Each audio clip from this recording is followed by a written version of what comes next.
Жек Лондоны зохиол Саран хөндөө 22 дугаар хэсэг. Би Саксан 2 эцсийн зогсоол дээрээс дахин Сан Хуан орохоор 3 өдрийн дараа даваагаргийн өглөө эрт таран байд суужээ. Зам дээр хэсэг шалбаа харагдах боловч хөх тэнгэр цэлмэж нар дуниартан гийж нялх ногоо газар дэлхийг хужжээ. Бэл 3 өдөр газар хагалсныхаа хөлс $6 авахаар явхад Саксон Бенсоны эдлэнгийн хажууд хүлээн хоцров. Намайг явлаа гэхээр Бенсон бух шиг хөл дэвслэн жигтэйхэн аашилж үг сонсохыг ч хүсэхгүй.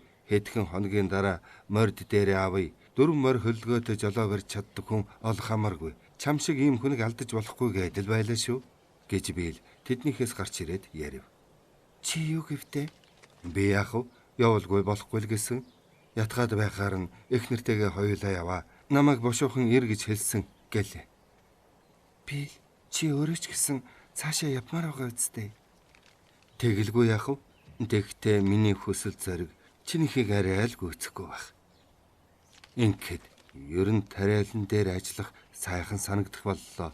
Одоо би газар хагалсан ч айлтгүй болсон. Аргын нэгэнд олсон болохоор энэ талаар ямар ч фермчэнтэй цэц булаацалдаж чадна гэлээ. Тэр хоёр алхасаар цаг болж 3 бээр зам туулаад байтал ард нь моторын дуу гарахад замын хажууд гарлаа. Гэтэл машин өнгөрч явалгүй зэрэгцэж ирээ зогсов. Дотор нь Бенсон суух бөгөөд Саксоныг шимтэнгүй хялам хийснэ. Бэлээс та хоёр жохом аль орох юм гэхэд Бэл хэрв та Монтере орох гэж яваавал тийшэл зөвлөж байна да гэд инэмсэглэв. Та хоёрыг Вотсон Бэл хүртэл суулгаад явж болох байна. Явган тэгээд ачаатаа болохоор тэр хүртэл хэдэн өдрийн газар байгаа шүү. Ороод суул да. Урд суух уу гэж Бенсон Саксонд хандаж хэлэхэд Саксон Бэл рүү харав. Бэл суус урд суух бүрт сайхан. Миний эхнэр шүү дээ Бенсонгүй. Роберт Завга гэдэг юм гэлээ. Оо хаас та ч надаас нөхрөө хулгайлсан байх нэ гэж тоглож хэлээд хөлийг хочвч харахаа. Саксон өөрөө буруутай гэдгээ дуртай хүлээгээд түүний жолоогоо хэрхэн залахыг анхааралтай ажиглаж явлаа. Надтай таарлахаас чинь өмнө таны хагалсан шиг газартай байсан бол би баян гэгдэхэргүй байж гэж Бенсон эргэж хараад Бэлд тоглоомор хэлэхэд нүдэн сэргсэн байв. Амьдралдаа анжис гэдгийг чинь анх удаага л барьж үзлээ. Хүн юу ч болсон сурах хэрэгтэй юм байна. Өдөрт $2 уу? Сургууль дадлах хийхэд мөнгө төлөх хүн олдсон хойно тэгэлгүй яах вэ гэхэд Бенсон үнэн сайхан сэтгэлээсээ хөхрөөд та жавьяастай сурагч юм. Уг нь би таныг андсанд нэг их сүрхий хүн юм гэж бодоогүй л дээ. Гэхдээ та их зөв юм хийсэн. Их замд ява 10 хүнээс тань шиг 3 дахь хоног дээрэн сурчсан тийм хүн олдохгүй дээ. Таны хамгийн гол эрдэм чинь морь юм. Бээртэд 4 морь хөлгөөтэй тэргээр сорихдоо зориуд үзье гэсэн болохоос биш ихэд туршлагатай бүр төрөлхийн дүүтэй хүн юм а гэдгийг чинь шууд л мэдсэн л дээ. Моринд их хайртай хүн дээ гэж Саксон хэлв. Тийм байх. Гэхдээ ганц хайраар хол явахгүй. Танаа нөхөр морины зан арын шиг андахгүй юм. Энэ бол хэн ч тайлбарлах аргагүй чухал зүйл. Гэтэл андахгүй мэдхэл хамгийн гол нь. Энэ бол төрөлхийн авьяас шахуу юм да. Моринд хайртай байх зайлшгүй чухал. Гэхдээ зангийн сайтар мэдхэл илүү чухал. Танаа нөхөр морийг эрхэндээ шууд оруулж чадаж байна. Тэгээд би сорих гэж 4 морь хөлөлдөг жуузаар хөдөлгөөн хийх даалгавар өгсөн. Бэйлүүлэхэд маш нарийн төвөгтэй даалгавар. Морийг харагдаж царайчлаа зогсохгүй бас хатуу гар захиргаа шаардна. Гартаа жолоог авмагцсан манерд тийм чанар байгааг би шууд мэдсэн. Өчүүхэн чиргэлзээ төрүүлээгүй. Мордын ч өөрцгүй цаадуулн жолоо барьсан хүнийхээ санааг шууд ойлгох нь тэр дээ. Тэгээд тэр даалгаврыг тэд бэйлүүлэх ёстой. Өөр хэн бэйлүүлэх вэ? Бид л бэйлүүлэх ёстой гэж ойлгох нь тэр шүү дээ. Тэд хүнээс айсных огт биш. Харин тухайн үед тэрнээс зөрж болохгүйг сайн мэдсэн хэрэг. Жолоо гартаа авмагцаал мордыг эрхэндээ оруулж чадсан байна. Тэгээд л авраг хавчуураар зуулгачихлаа л гэсэн үг. Нэгэн тэгж чадсан бол хөдөлгөх, зогсох, ургаш, хойш, баруун, зүүн тийш дуртай зүгтэн залж, жолоогоо татаж султхан гэнэт зог тусгана. Тэгэхэр мордч зохих ёсоор зөв жолоодохыг нь ойлгох нь тэр. Моринд оюун ухаан байдгүй байж болох юм. Гэхдээ их юм ойлгодог амьтан. Жинхэнэ морь мэддэг хүнийг андахгүй. Жохом яаж тэгж мэддэг учрыг нь би хэлж чадахгүй юм. Гэд Бенсон баахан бурчхав хэмээн жаахан зовсон бололтой дуугүй болж саксоныг сонсож буй эсхийн сонжин хараад нүүр нүднээс нь андашгүй байсан тул санаа намарч инээмсэглэснэ. Бэ моринд хорхотой хүн. Энэ өмхийн машин унаад явж байгаа маань ёор хамаагүй. Та хоёрыг хос морин жуузаараа дөхүүлсэн бол илүү дуртай байхсан. Даанч цаг их алдах. Бас би ч мордныхоо төлөө санаа амар байхгүй байсан. Машинд ямар мэдрэл, хэврэг уу юм ч шантас шөрмөс гэж байх биш хар хурдаар нь давхиад байхад болно гэлээ. Газар бээрээр хорогдсоор хагаад саксонч төдгөн Бенсоныг орчин үеийн бас нэг фермерч юм гэж ойлгоод яриаг нь бүр илүү сонирхох болов. Сүүлийн хэдэн өдөр их юм мэдэж авсан болохоор тэр хүний ярих бүх зүйлийг сайтар ойлгож байгаадаа гайхаж байлаа. Бенсоны шууд асуусан зүйлд саксон ирээдүйд ямар төлөвлөгөөтэй байгаагаа ярьж өгөөд Оклендд байхдаа ямархуу амьдарч байснаа ерөнхийд нь зурглан ярив. Морган хийлдэх хүлэмжийн хажуугаар давхих зур ажил бараг цагаар 20 бэр газрыг ардаа хийсэн боловч цаг хичнээн өнгөрснэгч анзаарсангүй. Явгаар өдөржин яваад ч барахгүй зам туулсан байв. Гэтэл машин дүнгэнсээр урт замыг ардаа уулан цувуулан орхих мэт жирээлгэн. Таны нөхрийг ийм ухаалаг, авьяаслаг юм байж яагаад их замд гарсан болоо гэж би бүр гайхаад байсан юм. Гэхэд саксон инээмсэглэн таныг тэгж байна гэж надад ярьсан. Үнэхээр сайн авьяаслаг ажилтан шүү гэв. Бэ та нарын тухай юу ч мэдэхгүй байсан. Одоо л бүгдийг ойлголоо. Манай энэ үед та хоёр шиг ийм залуу хос хамгийн үүрээд газар олж авна гэж алсын замд гарах нь тун ёр бишийн санагдах боловч бэ мартахаас өмнө та хоёрт багсаг юм хэлье гэд Бенсон биел рүү эргэж би авгаад чинь манад та хоёрт хийх ажил хязээд олдсон шүү. 3 өрөөтэй хөөрхөн байшин бэ. Тэнд сайхан дөвхнөж сууж болно гэдгийг битгий мартаарай гэж ярьж байна гэв. Бенсон Калифорник сургуулийн дэргэдэх агрономын сургууль төгсчээ. Шинжлэх ухааны тийм салбар байдгийг саксон мэдж байв. Сангийн газрын тухайд тэр хүн өөдтэй юм хэлсэнгүй. Ямар нэг шалтгаанаар ашиглаж болохын аргагүй гэсэн газар л үлдсэн байх. Та хоёрын очих газар чинь сайн газар олдлооч гэсэн тэндээс зах зээл хүрэх аргагүй. Тэм газар төмөр зам тавьсан гэж би сонсоогүй юм байна.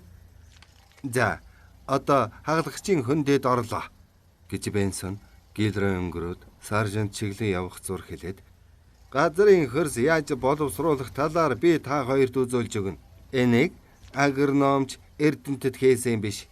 Эрдэмтэн биш хүмүүс Саксу Америкчуудын доогл шоголдог гадаадынхан хийсэн юм. Одоохон харагдана. Энэ бол манай муж улсын өмнөө барьдаг гол газрын нэг байхгүй юу гэлээ. Бенсон саржентэд ирээд нэг газраар орох хэрэгтэй хэмээн тэр хоёрыг машиндаа орхиод явх хооронд саксон биел хоёр багсаг ярилцав. Янзтай байна шүү. Явахтаа яаж зөөрлөх вэ? Цаг хичнээн эрт байна хараач. Бид хоёр ч буугаад бас хэдэн бээр алхах цагтаа байх нь.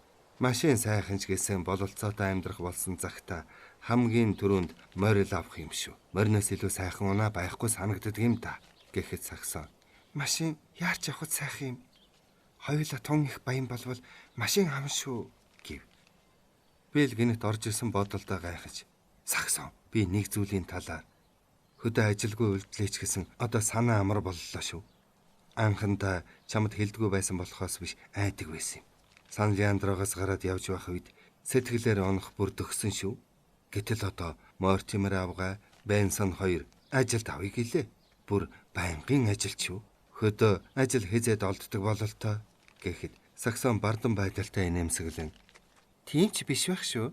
Ажилд сайн хүндэл хязээд олдно. Том фермчд хүнийг ганц өрөвдөх сэтгэлээр хөлсөж явахгүй. Тэр чи тийм л дээ. Тэд өөрсдөө бодохоос бусдыг бодох биш гэж ёжтой нэмэх хэлв. Чамааг бол булаацалтна. Яагад гэвэл чи сайн ажилчин. Тэд хүнийг хараад л амтахгүй. Замд таарлцсан хүмүүс ямар байсныг бодоод үзэлтэй. Нэгний ч чамтай зүрлэх аргагүй.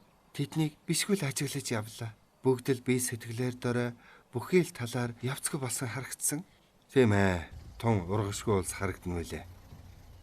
Бенсон машинд орж саксоныг хажуудаа суулгаад саржентаас нэлээд холдсон хойно. Одоо улирлын байдал тохиромжгүй. Гэхдээ хагархан хөндийг үзэх хэрэгтэй юм шүү. 12,000 га газар алим тарьсан гэд боддоо. Одоо юу гэж нэрлдэг болсон бэлээ дээ. Шин Далмац биднийг тал талаас хавчих болсон. Америкчууд бид өөрсдийгөө үйлдвэр худалдааны сүрхий улс гэж боддог байтал энэ улс Далмацаас ирээд л биднийг эн чадаж гарах нь тэр. Энд эрэхтэй тэд сүмийн хулган шиг эцэг хээ туранхаа нүднээс гарсан цагаачд байсан. Эхлээ жимс хураах цагаар өдрийн ажил хөлсөөр хийдэг байлаа. Сүүлдээ алимны мод баг багаар худалдан авдаг болж орлогоо нэмэгдэх тусам ажиллаа өргөтгөж байлаа. Уудсан зүгийн цэцэрлэгүүдийг удаан хугацаагаар түрээслэн авах болов. Сүүлийн үед газрыг бүр ихээр нь худалдан авч байна. Хэрвээ энэ өндөөд өнөө маргаашгүй бүхэлд нь эзэн суух юм бол үлдсэн сүүлчийн хэдэн Америкч мөд хөөгдөж таарна. Айдаа манай энэ Америкчууд гойлгочин хэдэн славянтай хийсэн анхныхаа 8-аар 2-3 мянган хувийн ашиг олж байлаа. Одоо тэд 100% л олдож байвал их юм гэж бодож байна. Тэгээд орлого нь 25-аас 50%-аар буурахтаа зэрэг сүйрлээ гэлцэн. Сан Леандрод анхны газар тариаланчид үгүй болсон шиг энд бас л адилхан юм да. Бенсон Билл рүү харж толгоогоо учир тайхан тохиод. Тийм. Гэхдээ ганц ингэж бодож болохгүй. Люкис Курекмитийн олон хүн ажлаа их талаацтай явуулдаг юм билээ.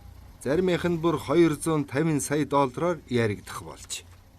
Миний мэдхээс лавл Арвад фермчид тус бүр дунджаар 150 сая долларын хөрөнгөтэй байна. Тэд алим ургуул чаддаг тал гол нь байгаа. Төрөлхийн тим авьяастай. Тэд модыг танай нөхөр морь мэддэг шиг мэддэг улс. Мод бүрийг амьд амтэн шиг үздэг улс байхгүй юу? Ухаан нь морийг юу гэж үздэг вэ? Тэр үн шиг л үзнэ. Мод бүрийнхээ түүхийг мэднэ хэдийд ямар байдалтай болж байсан юунд тэсвэр муутайг нь чандахгүй. Аль ч мод нь өнөөдөр өчигдрийнхөөсөө ямар байгааг судсын барьж байгаа юм шиг л мэднэ. Бэждсэн байвал ямар өвчин тусныг нь ойлгоод эмчилнэ. Модыг нахиалах үед нь хараад л энэ модноос хичнээн хайрцаг алим гарах ямар чанарын хэр зэргийн том байхыг эн ч мэднэ. Алим бүрийг инхрийлэн хайрлаж аятайхан хурааж аваад эвдэж гэмтэхгүй хайрцаглаад явуулна. Ийм алим зах дээр бүтнээрээ ялзарч гэмтэлгүй очиод хамгийн их үн хөрнө. Энэ бол эрчимтэй аж ахуй галсч чухал юм шүү. Адриатын славянчууд ажил сайтай улс. Алим ургуул чаддгаар барахгүй, борлуулчих чаддаг хүмүүс. Зах байхгүй яах вэ? Ухаансээ зах байвал ингэдэг л улс. Гэтэл манайхан альмаа гүйцэд хурааж чадахгүй, алим нь модон дорой ялзарч байна шүү дээ. Жишээ нь Питер Мэнгл жил болгон Англид очдог. Тийш олон зуун вагон алим явуулж байна шүү дээ. Энэ Далмацийн чинь альмаа хагархан хөндийгөөс өмнөд Америкийн зах зээл рүү тээвэрлэж асрыг хөрөнгө хоримтлуулж байгаа улс. Мөнгө яадаг юм бол гэж Саксон асуув. Америкчуудаас хагархан хөндийг худалдан авдаг юм. Нэлээд энэ айл хэдийн авчихад байгаа. Дараа нь яах вэ гэж Саксоныг сонирхоход Бенсон түүний хяламхын харснаа. Дараа нь өөр ямар нэг хөндийгөөс Америкчуудыг хөөндөө. Америкчууд ч газрынхаа үнэнд авсан мөнгийг төдхөн үрж хайчгаад хойж үеийнх нь хэрв та хоёр шиг цагаа олж гараагүй бол хотод өгөх болно гэхэд Саксон өөрийн ирэхгүй дав хийж. Мэри шиг, Берт шиг бас олон өөр хүн өгсөн шиг. Томах бас хүмүүс шиг үхэх байж гэж дотроо бодов. Бенсон үргэлжлүүлэн улс орон нь агуу их боловч бид агуу их ард түмэн биш. Бэдгэрээ сайн хөөгдөж гараад довжон дээрээ сууж байна гэж Киплингийн бичдэг зөв. Биднийг сургах гэж хичнээн их оролдов, хичнээн ч оролдож байна та. Бидний төлөө хөдөө аж ахуйн сургууль, туршлагын станц, нүүдлийн үзэсгэлэн байгуулж байна. Гэтэл бидэнд шинжлэх ухаан ч тус болдоггүй. Тэгээд харь газрын хүмүүс амьдралын бэрхийг туулсны хувьд биднийг энд тэндгүй шахах боллоо. Би сургуулаа төгсөөд хэдэн жил аялал хийсэн хүн юм шүү дээ. Тэгэхэд эцэг маань амьд сэрэв хуучны үзэлтэй байсан болохоор миний бодол санааг дими солио өвчин гэж байлаа. Уг нь би улс орнуудад аж ахуйг хэрхэн эрхэлж өг үзэх гэсэн юм. Бэшгүй л үзлээ. За, одоо бид нөгөө хөнтий рүүгэн орж эхэллээ. Бэшгүй үзсэн. Японд уулын бэлэг олон дэвсэг болгосныг хамгийн түрүү үзсэн. Марж мацаад гарч чадхааргүй тийм эгц шов хуул байхад Япончууд тийм юмыг гарын үзүүрээр л янзалдаг болсон юм билээ. Тэд дэвсэг байгуулдаг. Яаж гэвэл өндрөөс оч 6, өргөөшөөс 6 фут мундаг бэх тулгуур хан хийгээд дээрийн шороос гадал өндөрлөд байна. Уулын бэл хан дэвсэг болж хан нь ханныхаа дээр 3 футын дэвсэг, 20 футын ханан дээр 4-5 футын талбай байхыг би үзсэн. Юм ургаж болох бололцоо бүхнийг ашиглаж байх юм байна лээ. Тэд шороогоо сагс самнд хийгээд дээш нь үүрж явна гэж. Грек, Ирланд, Далмацад бас л иймэрхүү байдгийн байна лээ. Нүдэрээ үзсэн. Хүмүүс атгын чинээ шороогч олдсон газараасаа авч хөрзээр атах чимхээр нь хулгайлж бөөгнөрүүлсээр сүүлд нь ууланд үүрэн гарч тэнд тариалах талбай бий болгоно. Өөрөөр хэлбэл юу ч үгүй нүцгэн улаан хатан дээр тариалах талбай байгуулдаг юм байна лээ. Францад бүрч гайхмаар юм утсан шүү. Уул хавийн тариаланчид нь гол хавийн голдрлоос шороо авна. Бидний өвөг дээдэс алт хайхта тийм газрын шороог малтдаг байсан биз дээ. Бидний алт урсан алга болоод тариачны газар нь үлджээ. Тэр газрыг жилийн жилд дахин хагас боловсруулад ямар нэгэн зүйл тариалж байх юм. За би ч зөндөө юм ярьлаа. Одоо би дуугаан татвал таарах байх. Би л бүр гайхаж. Бурхан минь, бидний эцэг өвгөд тиймэрхүү юм огт хийж байсангүй. Тэгэхээр одоо хамаг юм алдах нь аргагүй. Өнөө хөндий маань тэрдэ тарьсан мод уулынх нь билийг хараараа. Далмац гэдэг нь тэр анхааралтай хараарай. Алимны диваажон л гэсэн үг. Хөрснийхэн сайхныг яан хичнээн сайхан боловсруулсан гэж бодно. Саксоны харсан хөндий тийм ч их цэлгэргүй аж. Гэхдээ намдор газрын хэвгээдэж бэл газарт нь ч Далмацийнхны нүр хичээнгүй хөдөлмөрийн үр дүн тодоос тод үзэгдэнэ. Саксон Бенсоны үгийг анхааралтай сонсохын хамт тал тийшээ ажиглан харж байлаа. Өрдийн оршин суугчид энэ сайхан газрыг яасан гэж санаа. Хөндөд нь арваа тарж бэлдэн мал бэлчээж байлаа. Гэтэл одоо 12,000 га газар алим тарьсан байгаа юм шүү. Энтхийн цэцэг навчин дэлгэрсэн юм уу? Алим жигдэрсэн модыг үзэх гэж хүмүүс машинтайгаа дорн зүгийн муж улсуудаас Делмонтэд ирцгээдэг юм. Энд анх ирж оршин суусан хүмүүсийн нэг Матео Летуник гэж хүн бэ. Тэр анх энтхийн нэг жижиг гуанзанд сав суулга угаахчаар ажиллаж байж. Гэтэл энэ хөндийг үзмэгцээ. Энэ бол Колондайк мэн гэж шууд ойлгочээ. Одоо мань хүн 700 га түрээслэн байгаа. 130 нь өөрийнх нь болжээ. Жимсний цэцэрлэг нь энэ хавьда хамгийн сайн. Жилд 40-с 50 мянган хайрцаг алим гадаадад гаргаж байна. Далмац хүнээс бусад нэгж хүнээр ганц ч алим түлгэхгүй дээ. 130 гаага ямар үнээр өгөх вэ гэж би тоглоомоор асуусан юм. Летүнэж бодож хариу өгөхдөө жилээс жилд тэр газраас авдаг орлогын тоог хэлж дунджийн гаргаад капиталын орлогын хүүг 6 хувиар тооцвол нэг га газрын маань өртөг гарна боддоо гэсэн юм. Би бодсон. Тэгсэн чинь гаан 3,000 гаруй доллар болж байдаг шүү. Хятадууд юу хийх вэ? Бас л алим тарих уу гэж би л асуухад Бенсон толгойс өгсөрч. Үгүй өөр юм хийн. Бидний Америкчуудын хойрогшиж хийлгүй өнгөрсөн юм хийдэг. Хөндөд хаях юм гэж байдгүй юм байна. Алимны голч бай, хальсч бай. Бидний Америкчууд л ашигладгүй болохоос биш бүгд ашиглавал юм болдг юм байна. Энд алим хатаах газар 57 байна. Шууд, цуу, амта тундааны үйлдвэр гэвэл бас л зөндөө. Бүгд хятадуудынх. Тэд жил бүр 15,000 торхонцор амт дундаа цуу гаргадаг.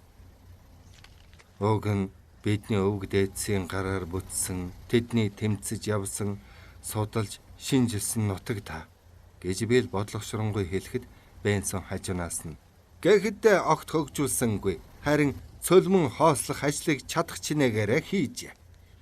Жишээ нь шинэ Английн газрын хөрсөг цөлмөн хоосолсон бэлэн баримт байна гэ. Уул толгодын цаадах ямар нэгэн газрын зүг гараараа заагаад тэнд Салаева байдаг.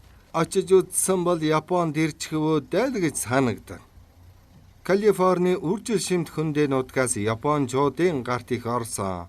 Тэд Далмацийнхнаас арай өөр ажилдаг улс. Эхлээд өдрийн ажлын хөлсөөр жимс хураадаг байв. Япон хүн Америк хүнээс илүү ажилдаг болохоор тэднийг дуртай авна. Япончууд нэлээд олон боломгц эвлэлд нэгдэж Америк ажилчдаа шахна.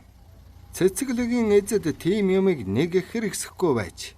Гэтэл Америк ажилчдыг шахагдан гарсан хойно Япончууд үлдээд зориуд агзаг гэсээр эзтэй ургац алдаж сүрхийн даваан дээр хүргэнэ.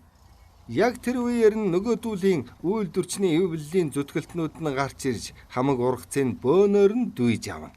Тэгэхээр цэцэглэгийн эзэд тэдний газрыг харахаас өөр домгүй болдог байна.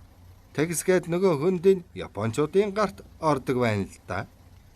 Газрын эзэд газраа түрээсэнд өгөөд өөрснөө хот газар очиж мөнгөө төдхөн үржих нь. Эсвэл Европоор аялал хийгээд явчихна. Тэгэхээр газраа Япончуудад худалдах ганц зам үлддэг байна. Ажиллах хүчийг Япончууд хяналтандан авчгаад ямар ч эзнийг бүрэн сүрэлд оруулж чадах учраас эзэд дуртай ч дургүйч газраа худалдахаас өөр аргагүй болдог байна. Тийм байдал үргэлжлэх юм бол манайхны хувь заяа юу болж таарах вэ гэж Саксон асуув.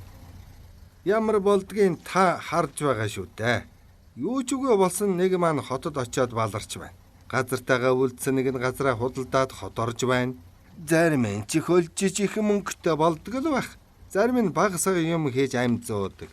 Ихэнх нь мөнгөө бараад өгөх нь мөнгө нь өөрсөд нь хүрлээж гисэн хүүхдүүд нь баларч байгаа юм. Бенсон тэр хоёрыг буух газар нь буулгаад салах ёс гүйцэтгэхдээ манад хизээч очсон тогтмол ажил өгөн шүү. Ирэх тухайгаа ганц үгээр л мэдгэдэд болно гэж биэлд дахин хэлв. Сангийн газрыг үзэх хэрэгтэй байна. Чухам юу хийхээ бид сайн мэдэхгүй байгаа. Гэхдээ ганц тийм ажил лав хийхгүй гэж биэл хариуллаа. Ямар ажил? Жимсний цэцэрлэгийг гаагийн $3,000 авахгүй. Манай хоёр анчин пүүгээгээ өөрөн 100 алхам хэртээ дуугүй явснаа би л эхэлж амнэ. Ямар ч гэсэн атах чимэг шороо ирж хайж олоод тэрнийгээ сагсанд хийж уулын оройроо мацах дээрээ хөрөхгүй сагсаа минь. Нэгдсэн улсад газар бишгүй би. Манай улс арчаага алдаад болохоо байсан гэж Бенсон мэтийн хүмүүс чалчвал чалчжил байг. Хүний гар хүрэхгүй олон сая га газар байгаа юм чинь бид л өөрснөө олох хэрэгтэй. Би бас өөрийн бодсноо хэлье. Чи бид хоёр чинь нэг ясандаа туршлах судалж яваалсан. Тоомах фермийн газар өссөн хэрнээ хөдөө аж ахуйн талаар бид хоёроос ч бага мэднэ. Бас нэг юм гэвэл хичнээн бодох тусам сангийн газар гэдэг чинь бид хоёрт төчнөө таарахгүй юм шиг санагдаж байна. Хүмүүсийн чалчаа үгэнд итгэх хэрэггүй. Итгэсэндээ бишээ. Энэ бол миний бодол. Чи өөрөө бодол тоо. Эндхийн газар гаан $3,000 үнэтэй байхад энэ үхэндх сангийн газар яалаа гэж сул олдох вэ? Би л хагас бээр газар алхахдаа энэ асуудлыг товт бодсон боловч ямар ч дүгнэлт хийж чадсангүй. Сүүлдээ бүр аргаа барахтаа хоолоогоо засаж за яах вэ? Эхлээд ямар болохыг үзье. Тэгж байж л болъё. Тэгэх үү? Гэхэд Саксон. Тэгээ анцны эхлээд сайн үзье гэлээ. Явган аялагч манай хоёр эргийн дагуу 17 бээр урт замаар явахын оронд Монтеро хүрэх замаасаа гараад хээрийн жимээр гөвөө толголт даван алхахад Кармелин булан гинэт гот сайхан үцгэлэн гоо харагджээ. Нарсан төгөл дундуур уруудан уран зураач зохиолчдын эргэн тойрон модтой гайхам үцгэлэнт хөдөөгийн байшингуудын хажуугаар гарч зууралдан шошлоогоор бэхжсэн бөгөөд Калифорни сарнаа цайвар цэцэг бүрхсэн нуран гэлстэй толгодыг давав. Алтан нарны туяанд нүд гялбам цэнхэрдэх уртаашаа нэгэн бээрийн хэртэ усан давлгаа сүр жавхлантайя эргээ нүмерэн буух тууз мэт цагаан хөөс шуугаантайгаар захарч налуу эргийн цайвар элсэн дээр хэсэг цав цагаан хөөс орхихыг Саксон хараад сэтгэл ихэд хөдлөн дуу алдснаа зог тусан зогсож баясгалантайгаар сонирхон ширтлээ. Долгиолох тэнгисийн гүнээс цойлон үүсч нүүгэлтэн явсаар хөлийн доорх эргийг нь мөргөж сүртэй дуугарах давлгааг ажиглан зогссоор хичнээн хугацаа өнгөрснийг ч мэдсэнгүй. Нэг мэдхэд би л сагстай юмын мөрөн дээрээс нь буулгаж байв. Чи энэ дамармаар байна уу? Тэгвэл жаахан ч болтгой тухлах хэрэгтэй байна гэж би хэлэв. Ийм сайхан байдаг гэж бодоогүй. Ир бодоогүй. Оклендд самхагын дэрэгдэх тэнгисийн болонгийн давлгаа сайхан санагддаг байсан. Гэсэн ч энэ бол таанч зөөрлөхээргүй гоё юм. Хараач, ийм хачин сайхан өнгөтэй юм ир үтсэн үү? Нарны туяа долгио нэвт гялалцж байгаа гайхамшигтай юм аа. Саксон тэнгисийн давлгааг харж байснаа алсыг ажиглавал цэнхэр далайн дээгүүр бөөн үл нүгэлтэн. Болонгийн өмнө хэсэгт асар том уул хөрөөний шүчиг хад зохио. Кармелийн хөндийг хашин налуу толгодын цаагуур хөхрөн. Суухудаа хоёулаа. Бид хоёрыг яаруулсан хүн алга. Ийм сайхан газраас яарч яваад ч яах юм бэлээ? Тэгье гэж Саксон гутлынхаа осрыг тайлж эхлэв. Хөл нөцгөн гүйж үзэх үү гэд би шахааныхаа осрыг тайлав. Догшин далайн ус газар хоёрын уулзвар тэр нойтон элсэн дээр очихоор манай хоёр гутлаан тайлж арай амжаагүй байтал бас нэг гайхамаар юм анхаарлын татжээ. Бараантан багшрах нарсны дундаас богино өмдтэй нүцгэн хүн гүйн гарч ирээд элсэрхэг толгодыг уруудан гүйж байв. Арьсан ягаан, гэлгэр зөөлн нүүрэн бурхны хөргөрхүү, хар будаа мэд өнгөлөг буржгар өстэй, геркулес мэт булчин зангирсан хүчрхэг биетэй ажаа. Хараач, энэ лав сайн дөө гэж би аяархан шигнэ. Харин Саксон ижийнхэн цомогт байдаг Английн далайн нойтон элсэн дээр буй викинг гэсэн хөөмөл санагджээ. Тэр хүн дэрэгдүр нь хэдхэн алхмын зайтай өнгөрч нойтон зурв сэлсийг гатлан гараад усны хөөс өвдөгцөө болж наандаж 10 фут өндөр ус өмнө нь ханаран буухад бэлэн болсныг хармагц зог тусан зогсов. Цойлон бүргэж буй усны аимшигт давлгааны дэргэд тэр хүний асар том булаа биеийн хэврэг эмзэгхэн мэт харагдана. Саксон түүнийг хараад айн хөдөлж чадахгүй болж биелэг хулгайнуудаар харвал тэр хүнийг их л шимтэнгүй ширтгэжээ. Үл таних хүн усан хананд яг л хэмх дарууллаа гэтэл доогуур нь шумбан ороод алга болов.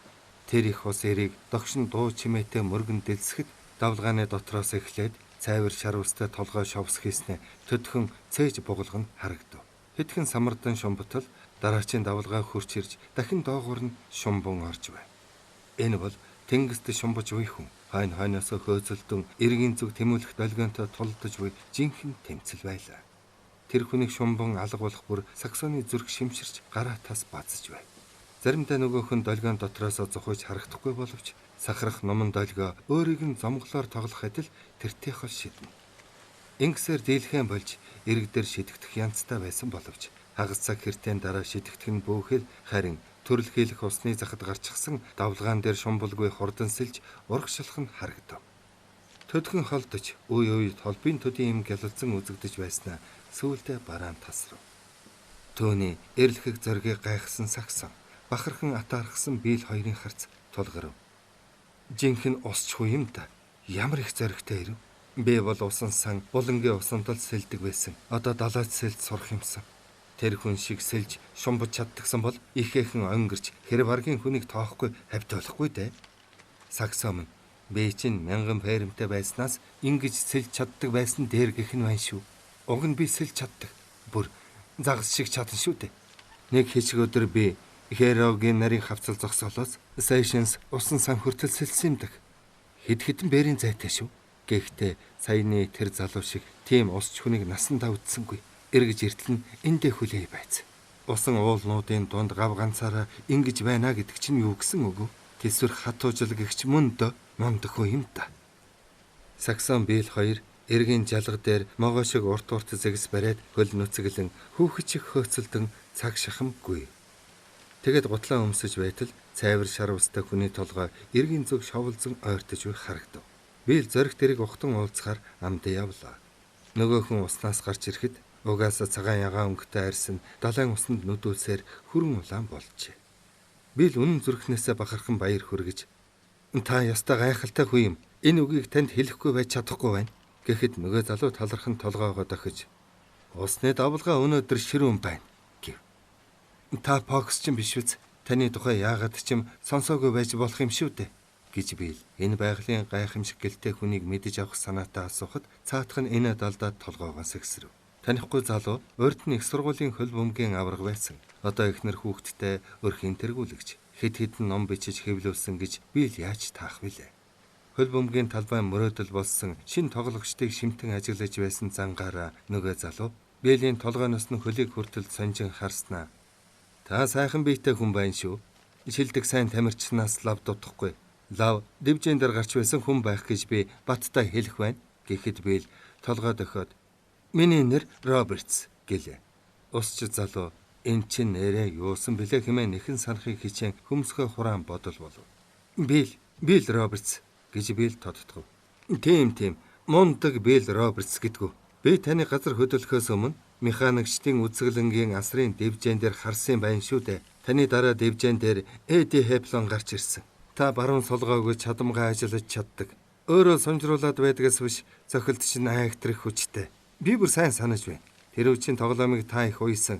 Гэхдээ дийлсэмдэг гэд нойтонгараа Бэл рүү сарваж. Намайг Жим Хезард гэдэг гэлээ. Та 2 жилийн өмнө хөл өмгийн дасгалжуулагч байсан уу? Тийм ээ, би сонноос унссандаг. Тэр хоёр туйлын дотноор гар барьлаа. Саксонигч Хезартай танилцуулав. Ийм хоёр агуу хүчтний дэргэд би даанч хариугүй өчийнхөө амт юм гэж Саксон бодох боловч угаас энэ хоёртой гарал үүснэгтэйдээ бахархна. Харин яриаг нь сонсгоос биш оролцоход зэндаа дутгажээ. Би тантай боксоор өдөрт хагас цаг хичээллэх юмсан. Танаас их юм сурмаар байна. Манай энэ дутах уу? Үгүй дээ, бид хоёр эрг хаваар тэнэж газар хайж яваалс. Гэхдээ тантай хичээлэхэд бэлэн байна. Харин та надад өндөр давлгаатай усан цэлхийг зааж өгөөрэй. Тантай хичээл соль заахад би хизээд бэлэн гэд Саксонд хандаж. Таач гэсэн Кармелд хэсэг байхад дургуцгүй байгаа үсттэй. Энд муугүй газар шүү гэхэд Саксон талархын нэмсэглэж. Үнэхээр сайхан газар юм гэснэ. Шошлайн дунд тавьсан юм руугаа харж заагаад бид хоёр сангийн газар хайх гэж аялалд гарсан юм гэв. Залуу инээж эргийн урд биеэр эрх хэрэггүй шүү. Тэнд тийм газар байхгүй. За би одоо явуулгүй горьгоо боллоо. Хувцааш юмсэй. Энэ замаараа буцвал манахаар ороорой. Намайг энтхийн хүмүүс ёр андахгүй. Баяртай. Сайн яваарай гэд элсэрхэг дов толгойд дамжин шогшив. Бэл хойноос нь ихэд бахархан харна. Саксомын эн чин тунч мундаг ирэм. Алдар цувтаа хүн байна. Саннаас зургийг 1000 түмэн удаа үзсэн юм байна. Бие тоосон шинжгүй хүнтэй хүн ёсоор ярьж байна. Гөө би чинь эрэлхэг өвг дээцийнхэн сүрсүлдэнд дахиад л итгэх болж байх чинь гэлээ. Манай хоёр эргээсээ өөр тийш зүглэн явж гол гудамж хэмээх нарийнхан гудамжны мухлагнаас мах ногоо 5 өндөх худалдан авав. Хүрээтэй хүрээгүй сувд тань хачин сайхан гялалзах үзврийн хуурцагнаас Бэл Саксоныг арай их салглаа. Сувд тань энэ эрг хавийн газрын хаанаас жолтноо? Бэ чамд хөснөр чинь олж өгч чадна. Татралтын үеэр л эрх хэрэгтэй байдгийм гэж Бэл ятгахад Саксон. Миний аав цамцныхаа ханцуд цэвэр алтан хүрээтэй там тэглүүртэй байсан юм. Санахгүй явсаар олон жил болжээ. Одоо ямар хүнд явдаг юм бол тоо гэж Саксон ярьлаа. Тэндээсээ зүүн тийш эргэж явхад нарсны дундуур уран зураачдын өвөрмөц гоё байшингууд энд тэндгүй харагдана. Гэвч зам Кармел гол руу буухын алдад ер бишийн нэг содон барилга манай аялагчдын сонирхлыг гоё татав. Энэ юу болохыг би мэднэ. Хуучны испанчуудын сүм, энэ лав Кармелуудын сүм мөн юм шиг байна. Испанчууд Мексикээс чухам энэ замаар явж байсан гинлээ. Тэд замдаа сүм босгож Индиан нарыг Христосын шашинд оруулдаг байж гэж Саксон аяархан хэлв. Бид Испан Индиан нарыг бүгдийг нь хараахан хөөн гаргаагүй байна гэж Бэл тайвнаар хэлв. Саксон эвдэрч нурж эхэлсэн асар том шавар байшинг бодлогшрон харж ямар ч гэсэн гайхмар сайхан барилга юм. Сан Францискод Долоресын сүм гэж байдаг. Гэхдээ тэр бол энэс жижиг, тийм ч их хуучных биш гэв. Далай талаас намхан дов толгодоор хамгаалагдсан бөгөөд хүмүүст нэгэнд хаягдаж мартагдсан мэт харагдах тэр сүмийг сөрөл шохоон чулуутай хольж наранд хатаасан шавраар босгожээ. Эргэн тойронд нь урд 1000 түм мөргөлчин суудаг байсан шавар уухаануудын бойр байна. Энэ хавьд чимээнэргүй эл хол учраас Бэл Саксон хоёр тэрэнд навтаж алхаа гიშгээгээ аяархан болгож хоорондоо ярихдаа хүртэл шивнэх болж өмнөх онгорхой хаалгаар нь орохдоо хүртэл зүрх алдаж байлаа.